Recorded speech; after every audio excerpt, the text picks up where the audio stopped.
Hi folks, do you struggle with train signals in transport fever too? You think you are placing signals properly, and then your train lines start getting fouled up. And then you wonder what the heck went wrong. If that's the case, this video may be just what you're looking for. In this tutorial, I'm going to show you how to use train signals. This video is aimed at the beginner level. And I have to admit, I'm still learning. So today, it's just about the basics. So if you have your thinking cap on, hop aboard as we walk through the basics on how to use train signals. Let's get started. Smash that subscribe button below right now and click on the bell so you don't miss out on more great content. And if you like this video, give it a thumbs up and share it with your friends. Or just give it a thumbs up for yourself so that you'll always be able to come back and watch it again if you need to. This first example illustrates the use of one-way signals. Now there are some important concepts to remember when it comes to signals. It's my understanding that trains only obey signals that are on the right-hand side of the driver's view. In this example, the signals are used at the ends of sidings. The other thing I have learned about one-way signals is that it appears to me that they block the path of trains coming from the other direction, and I will demonstrate that point a little later. For now, just notice the placement of one-way signals at the end of each siding. Each signal is on the leaving end, so to speak, and on the right-hand side of the driver. The general rule of thumb is to have a signal before every junction. So if I click on this signal here, signal number 3, you'll see it pops up and it shows us that it's a one-way signal, and you just saw the signal open to allow the train to proceed. In any event, the pop-up confirms that this in fact is a one-way signal. One-way signals are indicated by a symbol with one white dot and two black dots in the signal icon. Also, remember to make your sidings long enough to easily contain a train. Otherwise, the end of the train will stick out and block the path of the other oncoming train. What works for me is making the sidings about double the length of the trains. That may be overdoing it, but that way I have no worries about trains not fitting in the sidings. As you can see in this example, a train facing the signal on the siding will not move forward until the signal opens, indicating that the path ahead to the next signal or terminal is clear. So now we've seen an example of how to use one-way signals. This next example illustrates the use of two-way signals. Let's look at the signal near the end terminal.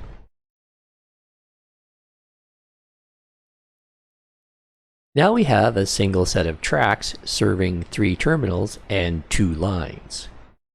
At the end terminals, we need to use a two-way signal to make this work. If I click on signal number 59, you can see it pops up. It says one way, no. So that confirms it's a two-way signal.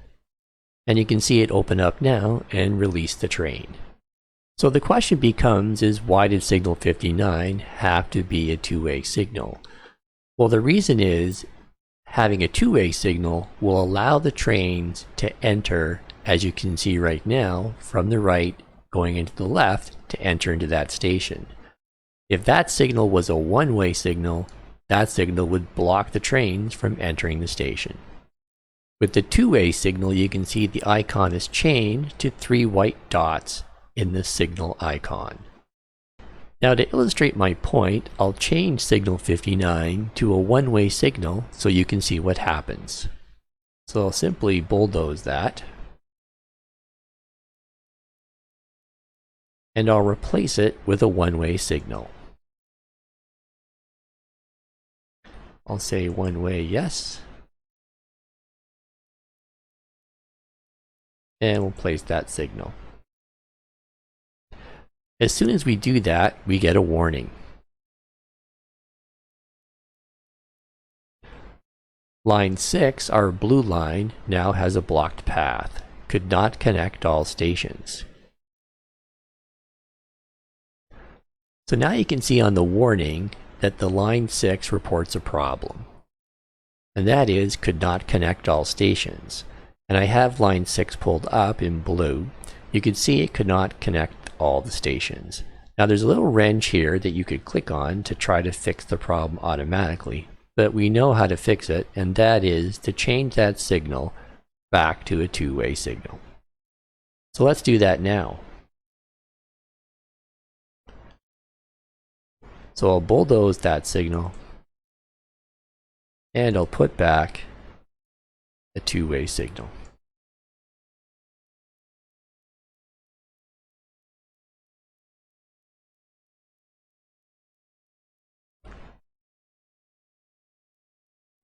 And now our line should work just fine. The train is stopping, it's obeying the signal, but we're not getting any warning signs. And you can see that in this example, time is marching on, that my signals are starting to upgrade to more modern ones. And now that the way is clear, that signal turns green and releases the train. So now let's watch what happens when an oncoming train on the blue line tries to enter the station. Now it can get there because it's a two-way signal. This next example shows the signal needs at diamond crossovers. Gamers also seem to refer to them as diamond crossings. If it means anything to you, the manual on the Transport Fever 2 website refers to them as diamond crossovers. In this example, the diamond crossovers are located just in front of the end terminals. The first question in my mind was, well, why do you even need a diamond crossover? What's their purpose? Well, as you can see here, it's so trains can cross from one side to the other. A diamond crossover allows trains to switch tracks either coming into or leaving a terminal. The interesting part is that when I started to build the lines in this example, the game automatically started using the crossovers. So unless I missed something, it didn't have to arrange the lines that way. The game chose to do it in that manner. Honestly, I'm not sure why, other than the AI in the game may prefer to have a train travel on different tracks going in and out of a station. If I go in a little closer, you can see the arrows on the line showing the direction of travel in front of the end terminal.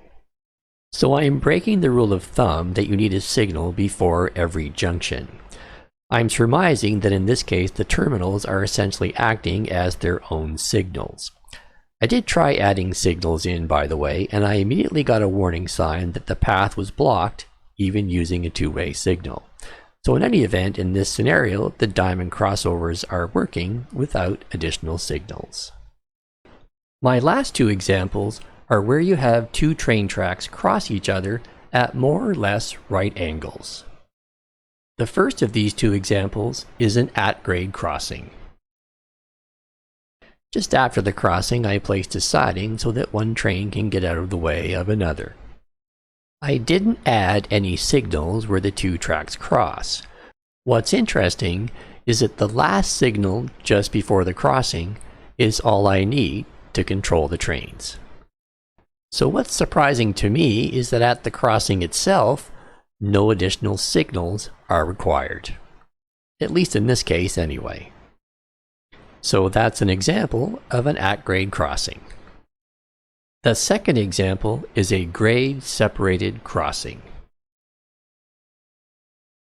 In this example, we simply cross one track over the other with a bridge. The upside is that solves any possible train or line conflicts at the crossing, but there are a number of downsides if you use this method in the game.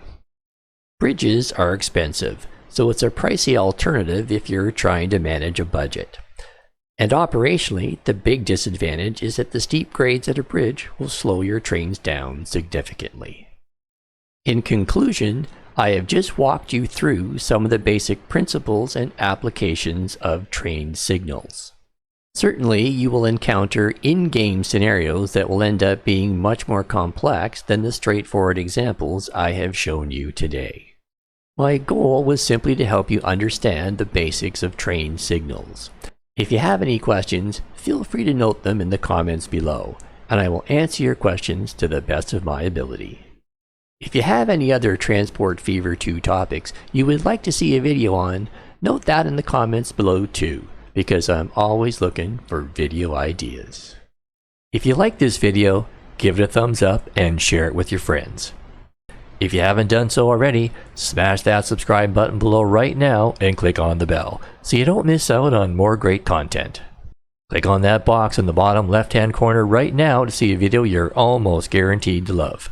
This video was selected just for you by YouTube, and they know what you like. So what are you waiting for? Click on that box now, sit back, relax, and enjoy another video.